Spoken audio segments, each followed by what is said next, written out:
ছাত্ৰাৱস্থাৰ পৰাই আমি বিজ্ঞান সমিতিৰ কাম কাজ সম্পৰ্কে পৰিচিত বিশেষকৈ বিজ্ঞান জ্যোতি আলোচনীখন আমি ছাত্ৰাৱস্থাত খুব আগ্ৰহেৰে পঢ়িছিলোঁ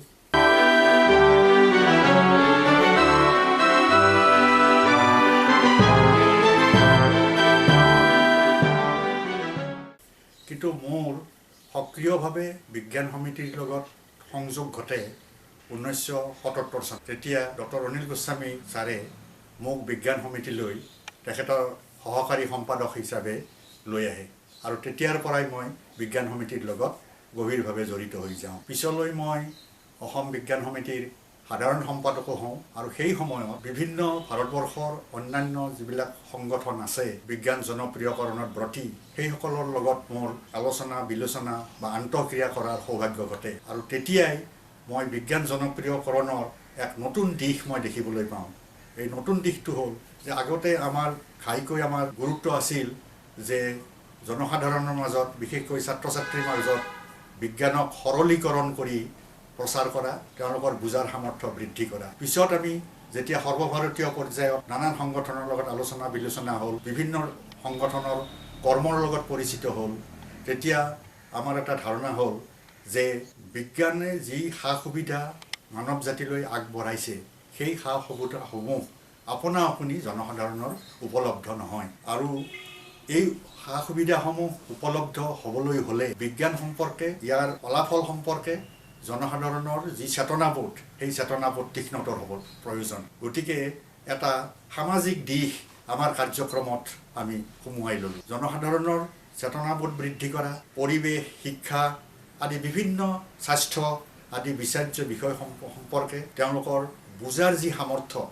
সেই বৈজ্ঞানিক কাঠামোৰ মাজত যি বুজাৰ সামৰ্থ্য সেই সামৰ্থ্য বৃদ্ধি কৰাৰ কাৰণে আমি বিভিন্ন প্ৰয়াস হাতত ল'বলৈ এতিয়া মই সাধাৰণ সম্পাদক থাকোঁতে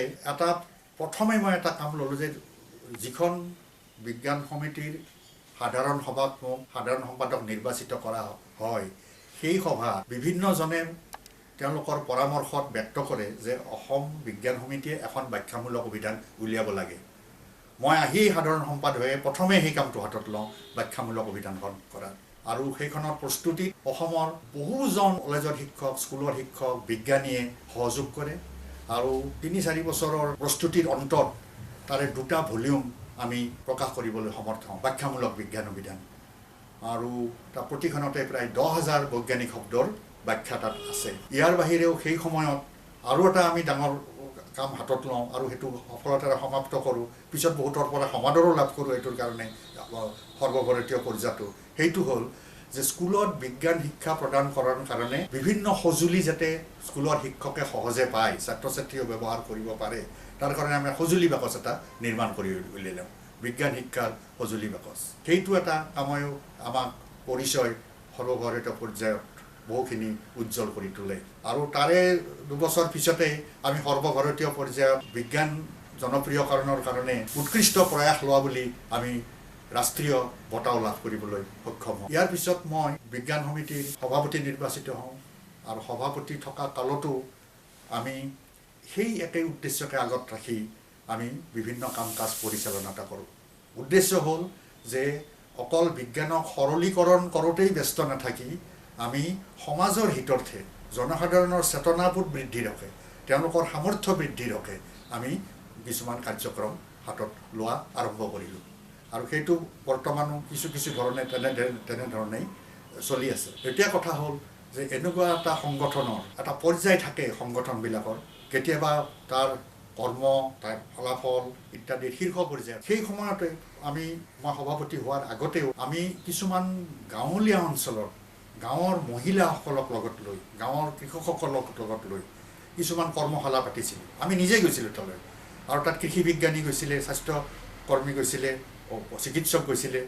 আৰু জনস্বাস্থ্যৰ উন্নতিৰ হকে কৃষিৰ উন্নতিৰ হকে তেওঁলোকৰ যিবিলাক অসুবিধা ভোগ কৰিছে সেই সম্পৰ্কে আমি তেওঁলোকৰ লগত পৰস্পৰে আলোচনা কৰিছিলোঁ তেওঁলোকে নিজেই কি ব্যৱস্থা হাতত ল'ব লাগে সেই সম্পৰ্কে আলোচনা কৰিছিলোঁ আৰু মোৰ এতিয়াও ভাল লাগে যে ভাল লাগে যে সেই সময়ত আমি কিছুমান অঞ্চলত এনেকুৱা কৰ্মশালাৰ পিছত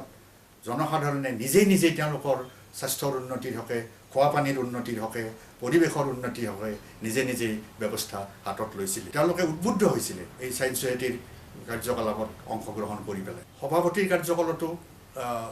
আমি এই ধৰণৰ বিভিন্ন কাৰ্যক্ৰম চলাই গৈছিলোঁ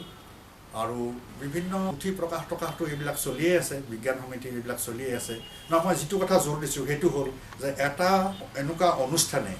যেতিয়া কাৰ্যক্ৰম আৰম্ভ কৰে তেনেকুৱা তাৰ ইতিহাসৰ কোনো পৰ্যায়ত ইয়াৰ কাৰ্যক্ৰমণি শীৰ্ষ পৰ্যায়ত থাকে তাত অধিক সংখ্যক তাত কৰ্মী নিয়োজিত হয় স্বেচ্ছাসেৱক নিয়োজিত হয় আৰু কেতিয়াবা দেখা যায় প্ৰায়বোৰ সংগঠনৰ ক্ষেত্ৰতে এইটো স্বেচ্ছাসেৱী সংগঠনৰ ক্ষেত্ৰত এইটো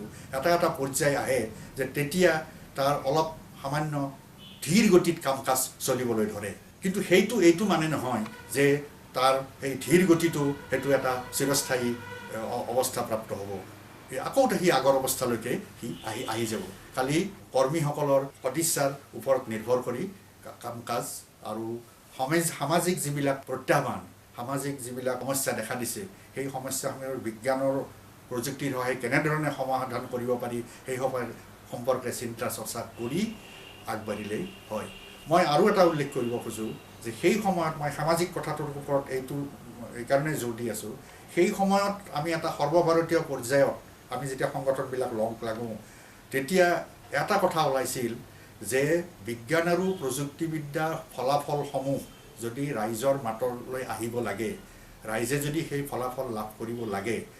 তেতিয়াহ'লে তেওঁলোকৰ চেতনাবোধ বৃদ্ধি হ'ব লাগিব তেওঁলোকৰ বৈজ্ঞানিক কথাবিলাক বুজাৰ ক্ষমতা বৃদ্ধি হ'ব লাগিব সেইটো ঠিকেই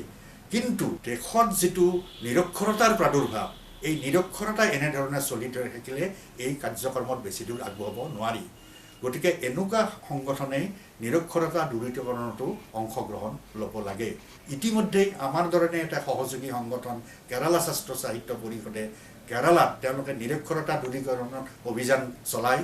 সফল হৈছিল আৰু এক সৰ্বভাৰতীয় দৃষ্টান্ত তেওঁলোকে দাঙি ধৰিছিল তাৰেই আৰ্হিতে সমগ্ৰ ভাৰতত এই সংগঠনবিলাক লগ লাগি নিৰক্ষৰতা দূৰীকৰণৰ